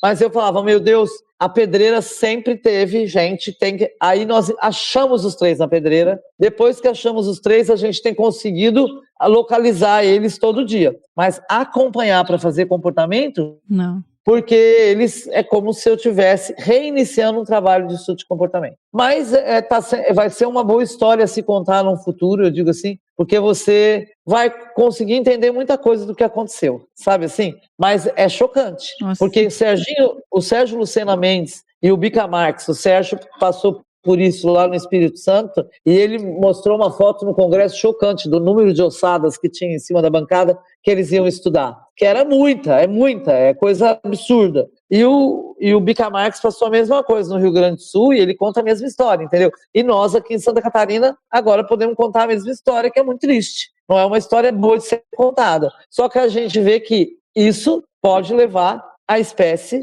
à extinção. Sim, e eu, nossa, sinto muito, Zé Linda, assim, que baque, tá correndo risco de perder, realmente, distinguir uma espécie nesse processo, então... Tem um trabalho muito sério sendo feito pelo grupo do Ministério da Saúde, o Danilo Simeone, o Marco Almeida, um grupo muito sério que vem trabalhando com febre amarela, tem feito todo o trabalho, todo o levantamento, todo o acompanhamento da febre amarela, e tem uma pessoa que fez o estudo do caminho do vetor, né? E ele foi incrível, assim, do Ministério da Saúde. Ele fez um estudo que ele dizia, o vírus vai entrar em Santa Catarina pelo norte, porque ele fez um estudo circular, né, de como o vetor andaria, passando por florestas e assim por diante. E ele batia muito, ele falava, o vírus vai entrar pelo norte de Santa Catarina. Então, a gente via, ele estava entrando por Joinville. Nós estudávamos uma população de Joinville que também teve uma grande perda. A gente não conseguiu contar quantos sobraram, mas a gente tinha lá mais de 150 macacos e a gente não conseguiu ainda contar quantos sobraram, porque a gente não voltou naquela área. Mas o bicho entrou pelo norte e foi circulando, veio para o Médio Vale, subiu o Médio Vale, de eu receber relatos assim, ó, aqui em Rio do Sul nós encontramos não sei quantas carcaças, aqui e assim vai. Sabe? É triste, mas é o que temos. E por isso que eu queria até agora tentar entender um pouquinho. Por exemplo, você tem 3 indivíduos lá. Como que é a questão de reprodução? Como é que funciona isso para os bugis? Para entender se de 3 tem como... Não sei nem se quanto, se macho fêmea, né? Porque se tiver só 3 machos, aí já era. Não. O que nós temos é 2... É um macho, uma fêmea e um subadulto. Tá. O que acontece é que na natureza não tem aquela escolha, não tem aquela coisa, né? Meu filho, eu não vou fazer sexo com ele. Vai fazer. Sim. Entendeu? Não tem jeito. Então, o que a gente vai ter que fazer é estudar, ver se... Porque como a área que eu estudo é um braço de um parque nacional, que é o Parque Nacional da Serra do Itajaí, então pode ser que tenha migração de lá para cá, de bichos, e a gente tem... Agora, se a gente continuar o estudo e ver que não tem essa migração, nós vamos ter que fazer suplementação. É o único jeito. Vai ter que introduzir bicho, né? Não tem como. Agora, o mais engraçado, assim, o que parece que veio para me alegrar, né? Vou te dizer, assim, que a gente tem momentos de tristezas, né? Esse assim, ó, para mim o mais chocante foi perder... a mesma coisa que perder todos os meus animais de pesquisa, né? É tentar entender mesmo o sistema, a ecologia, o sistema florestal com isso tudo que vem acontecendo. É o que nos leva a isso. Mas eu tive uma alegria, tu vê só. Em Blumenau tem um parque, né, que é o Parque Municipal São Francisco de Assis. Em 2001, 1999, não foi nem 2001. O parque pediu, você pode reintroduzir macacos aqui? Naquela época, eu fiz todo um estudo, pedi para o IBAMA autorização, eu tinha um casal, vou reintroduzir lá. Reintroduzindo o casal, o Lelo e a Selva. Meu Deus, 8 anos de acompanhamento, até 2008, seguindo esses macacos e tal, e tal, e tal. Daí aqui em Blumenau, não sei se você chegou a saber, mas teve uma grande desmoronamento de terras e foram alguns dias assim que deixou isso aqui e aí foi proibido de andar no parque, não podia mais. Então eu tive que suspender os alunos e tudo por causa desses desmoronamentos todos e tal. Bom, perdemos a história dos bichos. Ficou até ali, até 2008 a gente tinha a história que eles tinham conseguido se adaptar, ela teve filho e tudo que deu. Tudo que deu certo, tudo que deu errado, porque a população dava comida, mataram o pai, foi um rolo, sabe? Uhum. Mas a história deles parou ali. A gente só tinha notícia quando o pessoal do parque falava, olha, vimos os bugios hoje, olha, os bugios... Veio a febre amarela, eu perdi todos daqui, fiquei bem triste. Quando chegou há 2 semanas atrás, o pessoal do parque, olha quem está aqui. Gente, os 4 bichos. Eu reintroduzi 2, né? Uhum. E eu acho que ali o endocruzamento é muito grande. Sim. A gente vai ter que fazer um estudo para repovoar, né? Para suplementar. Mas estão lá os 4. Eu pensei, meu Deus, o mosquito não pegou vocês. Ai, que coisa maravilhosa. Você entende? Sim, aí você fica feliz que aí é uma outra história a ser contada, entende? Os sobreviventes. Agora a história dos sobreviventes que a gente tem que contar. Mas vamos voltar a falar da população lá que você está me perguntando, que é a população...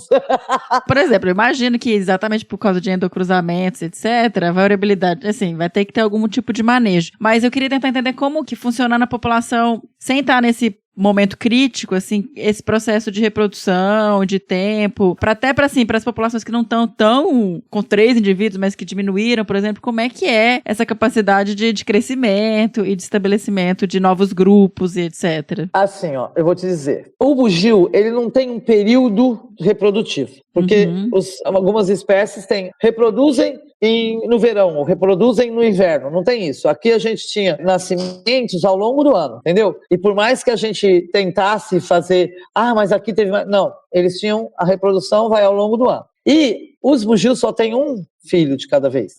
E a gestação dura 6 meses. Tá. E aí eles demoram mais um tempo até o desmame para fazer outro filho. Então você faz ideia do tempo que vai levar para você ter um repovoamento, né? Sim. Não é uma coisa assim de hoje para amanhã. Para você ter uma reconstituição de toda essa estrutura grupal e tudo mais, vai levar uns 10 anos, vamos colocar assim, entendeu? Porque se eu pensar em migração do parque até aqui e uma série de outras coisas, a gente tem que fazer todo um cálculo de viabilidade populacional, de distanciamento, de migração e assim por diante, para ver tudo que vai dar. Tá. Mas, assim, a gente fez uma oficina junto com o Ministério do Meio Ambiente e com várias outras organizações para ver o manejo in situ e ex situ dos bugios.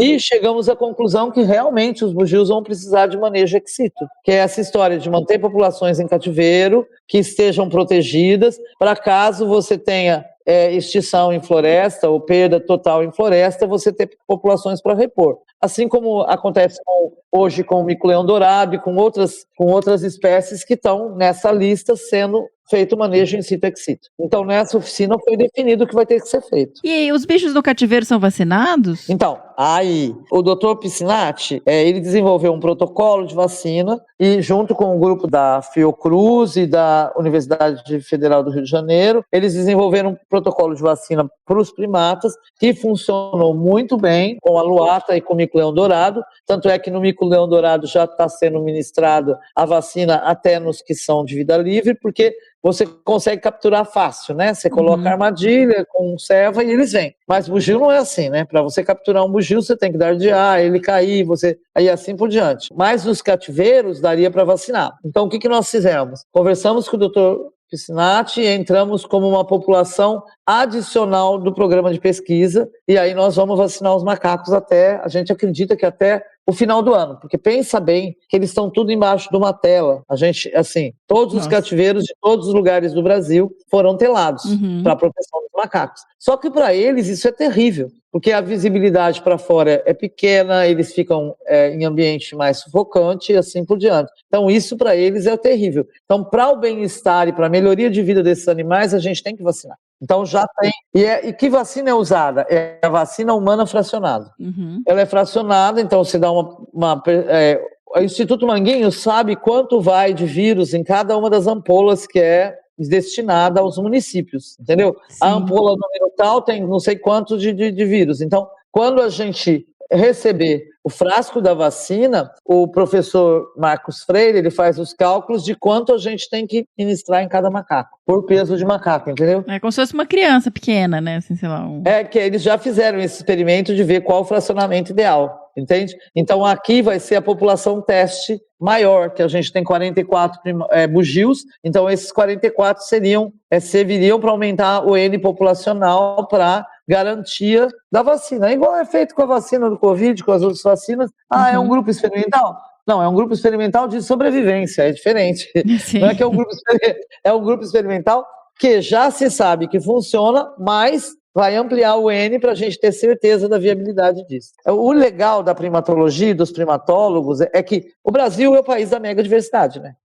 A maioria das pessoas não sabem que aqui é onde tem mais primata. E primata em variados ecossistemas, em variadas regiões, com diferentes necessidades. Alguns comem insetos, outros comem folhas, outros comem folhas e insetos, outros comem fruto e assim vai. Então, nós temos o maior número de primatas do mundo. E temos que entender e conhecer, entendeu? Então eu falo assim, os nossos são lindos. Eu sou apaixonada pelos neotropicais, entende? É uma coisa assim, eles são lindos. E a gente tem uma variedade, assim, tão grande, tão linda. Lógico que o bugio de todos é o mais bonito.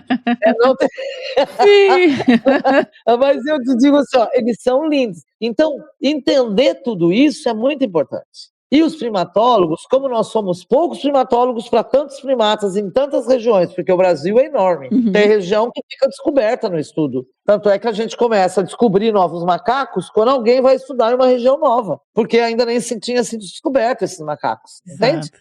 Então, o que acontece? É uma coisa tão fascinante que nós primatólogos temos que ser muito unidos. Então, quando um descobre alguma coisa que pode ajudar o outro, é diferente das outras ciências, que os caras falam assim, vamos esconder, porque o outro pode descobrir isso aqui. Vamos publicar rápido, né? Não, é assim, gente, vocês sabiam, é assim, é um telefone sem fio, né? Vocês sabiam que não sei o que surge...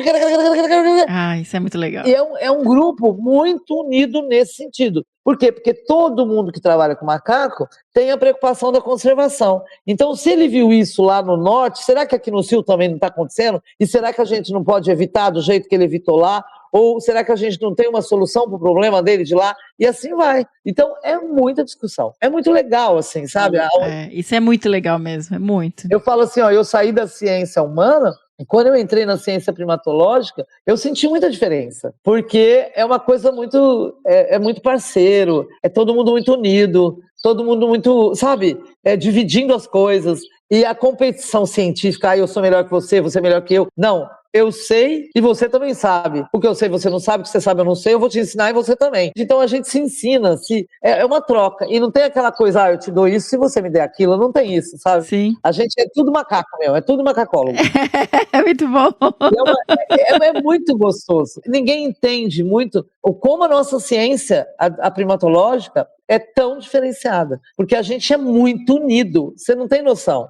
A gente não vê rixa de o fulano é melhor que eu, ou eu sou melhor que o fulano, sabe? As estrelas brilham todas do mesmo nível no céu, eu acho, sabe? Então não tem um que é mais estrela que o outro. É muito legal, eu gosto muito. Lógico que tem quem tem mais experiência e quem tem menos. Então eu, por exemplo, qualquer problema que eu tenho, eu ligo, doutor Piscinato, me ajuda aí, e ele me ajuda. Ô Bião, me ajuda aí, ô Leonardo, sabe? Eu ligo, Leandro, por favor, sabe? Eu ligo de cara de pau e eles me ligam também. Não tem essa, entendeu? Não tem só eu que... É uma ligação, porque eu sei que o fulano já teve essa experiência e ele vai me passar. É muito legal, é muito legal. E a gente respeita, por exemplo, o fulano foi quem descobriu, foi ele que viu. A gente tem esse respeito, entende? Foi o primeiro a ver. A gente não tem aquela coisa, eu vou pegar e vou fazer aqui para passar por cima do outro. Não, eu não vejo isso, tá? Dentro da primatologia. Eu vejo uma parceria muito grande devido à necessidade de conservação e devido ao baixo conhecimento da população quanto aos primatas. Eu acho que a gente tinha que conseguir ensinar todas um programa, né, de educação ambiental, que eu tenho os mapas e eu levo para as escolas, chama primata itinerante, né, que eu levo uma malinha com todos os primatas, e eles têm que colocar onde estão os primatas no mundo. Então esses aqui são do velho mundo e esses são os nossos, olha os nossos aí. E a gente consegue fazer com que as crianças conheçam mais os nossos primatas. Se não, é aquela coisa, quando eu era pequeno, macaco era quem? Chimpanzé, gorila, orangotango. Exato. Ainda é muito, viu? Não, mas era isso, né? Quando eu era criança era isso. E quando eu via propaganda no Brasil, eu via propaganda disso. E hoje a gente já tem uma coisa diferenciada, que se usa hoje, a gente vê que as campanhas e as propagandas usam os nossos macacos. Isso mudou bastante. E isso foi graças a todo um trabalho, esse trabalho que você vem fazendo, que é um trabalho de conscientização de todo mundo, de todos os bichos, porque o Brasil é mega diverso, é tudo, né? Exato. É muito bicho lindo, mas o bugio é o mais bonito. Não, mas é legal você falar isso, porque eu tenho essa série que a gente tá fazendo, eu tenho ficado muito impressionada com isso mesmo, sabe? É uma coisa que você não é a primeira a comentar, essa questão da união do grupo, dos primatólogos, e tem uma história muito longa, né? Então, assim, tem umas raízes muito bonitas, e tem essa questão da união, de conservação, de grupo de estudo, de trocar ideia entre as pessoas, e isso é realmente... É muito legal. É que assim, nós temos hoje o amparo muito grande do CPB, né? O CPB é assim, ele realmente é sério, ele traça as políticas sérias, ele trabalha junto com os pesquisadores, um órgão fiscalizador que está procurando, eu vou procurar alguém para acabar com ele. Não, ele procura conscientizar, ele nos ajuda, ele lança políticas junto com a gente, ele pede as opiniões dos pesquisadores. Então, a gente tem respaldo, mesmo governamental. Porque as pessoas que estão dentro do CPB também são todos primatólogos de alto nível de formação. Não é assim qualquer pessoa. Quem está ali dentro é alto nível de formação e continua fazendo pesquisa e entende as dificuldades que se tem da pesquisa. Isso é muito interessante. E eles conseguem fazer essa união nossa também. Porque cada vez que vai se discutir listas, eles chamam os pesquisadores. Cada vez que vai se discutir alguma coisa, eles chamam os pesquisadores. Eles não fazem as coisas assim, nós fizemos, tá aqui, lê aí, é assim que vai ser. Não. Vamos discutir para chegar ao melhor consenso do que é melhor para os primatas e não para determinado grupo ou outro grupo de pesquisa. Então é muito legal. Eu digo assim, eu gosto demais disso tudo. Quem não ouviu os outros episódios, inclusive a gente trouxe o Leandro Jerusalinski do CPB para conversar e trazer um pouco da história da primatologia pra gente. O CPB é o Centro Nacional de Pesquisa e Conservação de Primatas Brasileiros do ICMBio, tá? Que é o centro que a Zé Linda acabou de mencionar, e a importância de ter esse apoio, de pedir, de juntar e unir os pesquisadores nos trabalhos com primatas e para conservação. Foi me explicar, né? Quem não sabe o que é CPB, né? A gente falou e estamos aqui nesse papo que eu não quero acabar nunca, mas a gente não conversou sobre a vocalização do bugio. Ai, menina, a vocalização do bugio é algo que encanta e que chama atenção, que foi o que me atraiu, né? E assim, a gente tem alguns pesquisadores no Brasil que trabalham com a vocalização. Aqui no meu centro de primatas, o Dilmar de Oliveira, que hoje é ele trabalha na Secretaria do Meio Ambiente do Estado de São Paulo, ele fez mestrado e doutorado com o Dr. César Hades, e o pós-doc também. Ele fazia o seu estudo todo voltado à vocalização. Quem imagina que bugio só tem um tipo de vocalização é mentira. Ele tem vários tipos de vocalização. Ele tem uma vocalização contínua, tem uma vocalização que a gente chama de latido, tem uma vocalização de soca de arroz, eles têm vários tipos de vocalização, e para cada vocalização é um sinal, entendeu? Ele está emitindo um sinal para um outro grupo, ou para o grupo dele mesmo, ou é uma vocalização interna. E realmente o som do bugio é audível a quilômetros de distância. E essa história da chuva era uma coisa que me deixava muito intrigada na época, que eu pensava, meu Deus, toda vez é mesmo, eles têm razão, quando chove. Daí o que a gente foi discutindo é o seguinte: se a gente pensar que a onda sonora ela caminha melhor com a umidade, eu não sei se... Então, em dias mais úmidos, que teoricamente chove, vai chover, essa onda andaria mais longe. Aqui, por exemplo, o nosso morro tem 280 metros de altitude, né, o que a gente trabalha. Então é um sobe e desce que nem te conto, né, uma correria para cima. É para ficar com a coxa bonita, não é para qualquer um. Não, isso aí, academia. Academia, mas minha filha, na fase que eu tô agora, academia pra velho, né? Pra idoso, é brincadeira.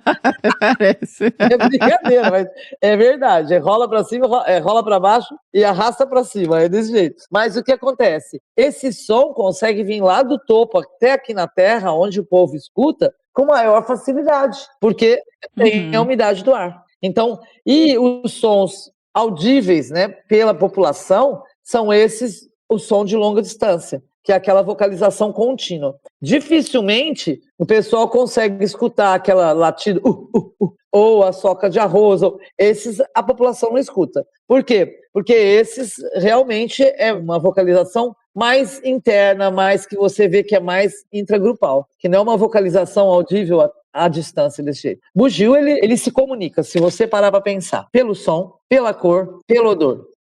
E tudo intenso, né? O som é intenso, a cor é intensa. Pensa né? bem, uma fêmea, agora eu sempre fui fanática pela cor, né? Porque foi o que me encantou a primeira vez que eu vi o sol batendo contra aquele pelo vermelho e deixou, assim, aquela imagem que não sai da minha cabeça até hoje. 30 anos eu tenho a primeira imagem, assim, fixada na minha cabeça. Sabe aquela coisa assim que eu me lembro a minha reação, né? Que foi algo assim encantador. E é até hoje encantador, quando eu encontro eles na mata, meu Deus, é uma coisa bem, bem fantástica. Agora mesmo, que eu tenho que correr atrás de 3, né, que eu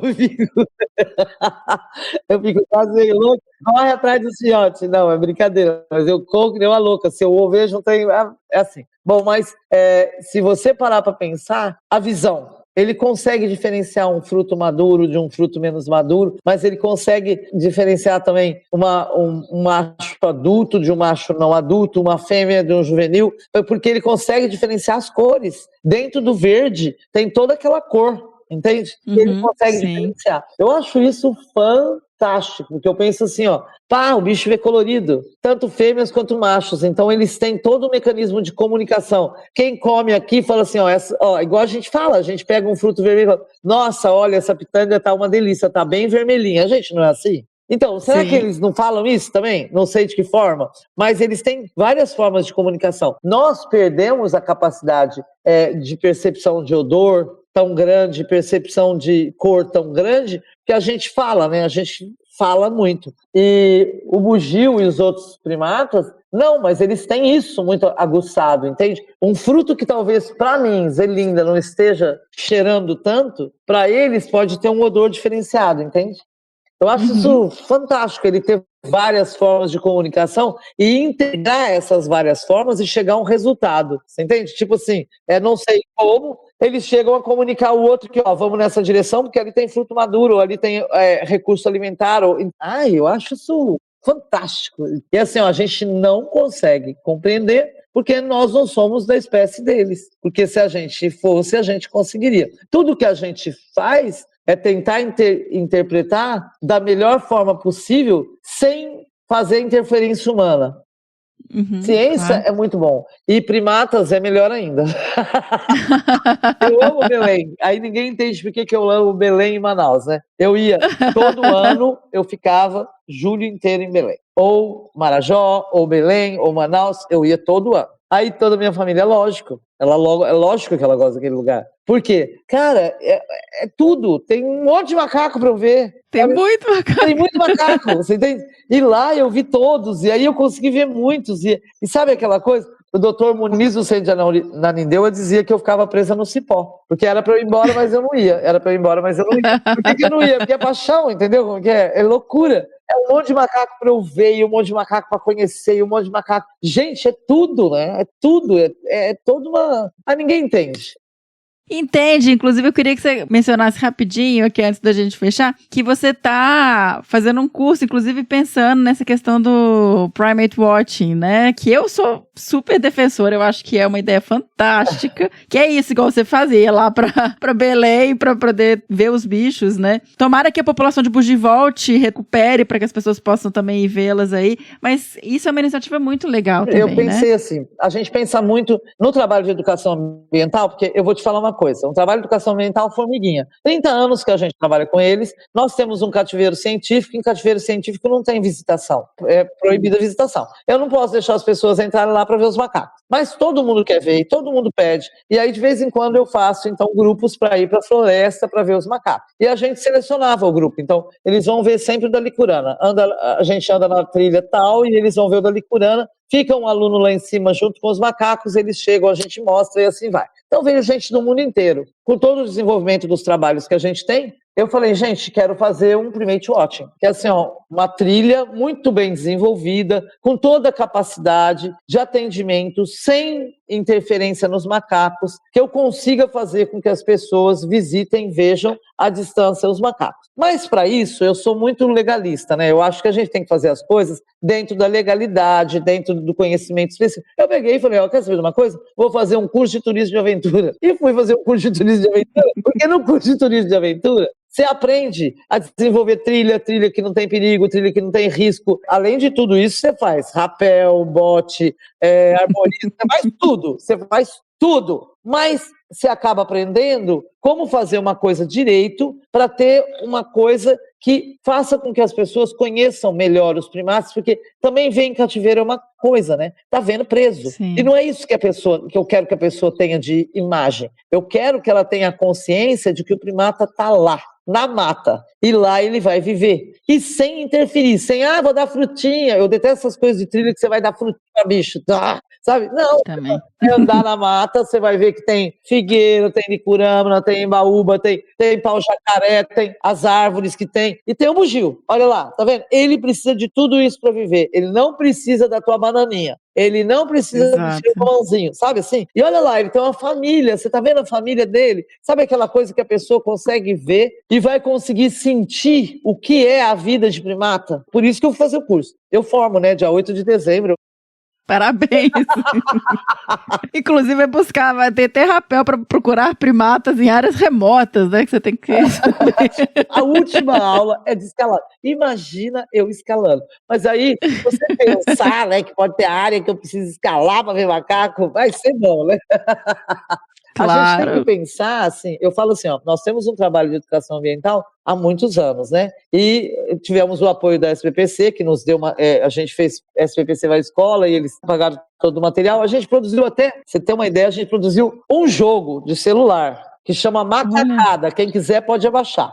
Macacada. Olha, vou procurar. Tem tanto para o Apple quanto para o Android. É muito legal. A gente desenvolveu esse joguinho que é para quando a gente vai para as escolas, as crianças que têm conseguem jogar com a gente. E a gente tem todos esses outros jogos, tem jogo de tabuleiro mostrando como é que é o vírus da febre amarela, tem jogo de tabuleiro mostrando toda a sequência de que o bugio faz na floresta, tem várias coisas, tem mapas enormes com todos os animais, e a gente ganhou as imagens todas dos macacos, olha que coisa mais linda, isso eu tenho que citar, do Steve Nash. Ele deu todas as imagens de todos os nossos jogos, foi o Stephen Nash que deu, para você ter uma ideia. Eu escrevi uma carta para ele pedindo se ele podia me ceder algumas imagens para eu fazer o mapa do Brasil e do mundo com os macacos que existiam. Ele mandou tudo pronto, os macaquinhos com os coincidentes. É uma pessoa incrível, o Stephen Nash. Fez assim, foi algo que eu... Até hoje tá tudo lá, Stephen Nash em todas as figuras, tudo. Mas é demais, né? Quer dizer, isso para ajudar na conservação. Por quê? Esses jogos podem ser usados pelo Brasil inteiro, podem ser usados por todo mundo, e tem tudo a imagem dele. É uma pessoa incrível, maravilhosa. Eu não ia conseguir produzir aqueles desenhos de jeito nenhum. Vou te dizer, ele é demais. É só para não esquecer de citar as pessoas importantes. Na vida dos primatas, né? Não é na minha vida. As pessoas importantes na vida dos primatas. Exato. Zelinda, eu queria te agradecer enormemente por participar aqui com a gente, trazer tanto conhecimento e tanta alegria e paixão de falar com os bichos, além da parte toda científica que você trouxe. E eu torço realmente para que vocês consigam, né, com essa união dos primatólogos, aliás, eu não torço, eu tenho certeza que vocês vão conseguir, com o tempo, com o manejo, com a população ex situ, in situ, conectando áreas, restabelecer esses bichos aí e tentar retomar, em longo prazo que seja, a população dos bugis. Miriam, eu quero agradecer muito você e dizer, olha, desculpa, a gente ficou falando milhões de coisas, né? Acabamos voando e voltando, mas que a gente consiga levar a esse povo que está nos ouvindo um pouco do que é trabalhar com primata, um pouco do quanto e também o quanto os bugios são importantes, sabe, para todo esse ciclo, o quanto ele é importante para a vida das pessoas. As pessoas começaram a sentir falta do barulho deles na floresta e começaram a sentir tristeza e dor no coração, porque a gente não sabe o quanto é importante esses pequenos ruídos que a gente escuta no nosso dia a dia, porque eles fazem parte do nosso cotidiano. Quem está próximo à floresta, que nem eu aqui, que a cidade tem 43% do município é parque, 43% do meu município é parque nacional. Mas você para pensar que todo mundo que está morando muito próximo à floresta. E hoje eles conseguem sentir a falta do som do bugio. Então, é uma conscientização que a gente alcançou. E perder esse som e perder tudo isso é muito triste. Então é muito importante que as pessoas tenham muita consciência de que não devem alimentar primatas, não devem aprender primatas, porque nós e eles integramos o mesmo meio. E eles, assim como nós, têm família, têm vida, têm alimentação própria, têm tudo, entende? Então essa consciência, eu acho o teu programa o máximo, acho tudo de bom, porque você está conseguindo levar para as pessoas aquilo que a gente realmente quer levar, que é uma consciência de meio, de vida e do ser e o meio, tudo uma coisa só. Então eu agradeço a você pela oportunidade de poder falar um pouco daquilo que eu vivo e daquilo que eu amo mesmo, e agradeço mesmo. Muito obrigado. Nossa, amei. Obrigada. Beijo pra você, Miriam.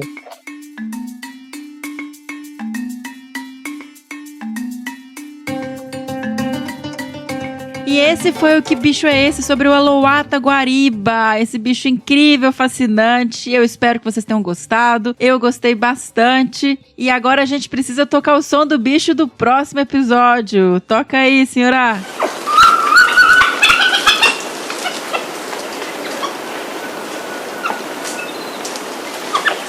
Lembrando que se você souber ou desconfiar que bicho é esse que a gente acabou de tocar, mande sua resposta para bicho@desabrace.com.br. Nos siga nas redes sociais, no Facebook em Desabraçando Árvores Podcast, no Instagram @desabrace e no Twitter também @desabrace. Sigam os nossos podcasts no Spotify, na Amazon, no Orelo e na Apple Podcasts. Se inscrevam no Google Podcasts ou no Castbox e favoritem no Deezer para estarem sempre atualizados aí e não perderem nenhum episódio. Caso você queira e possa nos apoiar e goste da nossa iniciativa, você pode doar a partir de R$1 pelo Apoia-se em www.apoia.se/desabrace ou no PicPay, doações pontuais em @desabrace. E até o próximo Que Bicho é Esse? Peraí. Solta a música do nosso querido Lailson Dantas aí, senhora. Parei, pensei, quase travei. Será se devo vir mais uma vez? Será se eu vou acertar de boa? O som do Que Bicho é Esse? Se eu errar, Miriam, perdoa. Não vou não, já pesquisei até no Wikiaves. Vou mandar e-mail, mas se errar não passo raiva. Agora eu vou no chute. Tô errando feio, eu tô errando rude. Enquanto o som desse bicho toca, não faço ideia do que isso seja. Um sapo, uma onça, a coruja da igreja. Enquanto o som desse bicho toca, não faço ideia do que isso seja. Um gato, um morcego ou besouro que beija.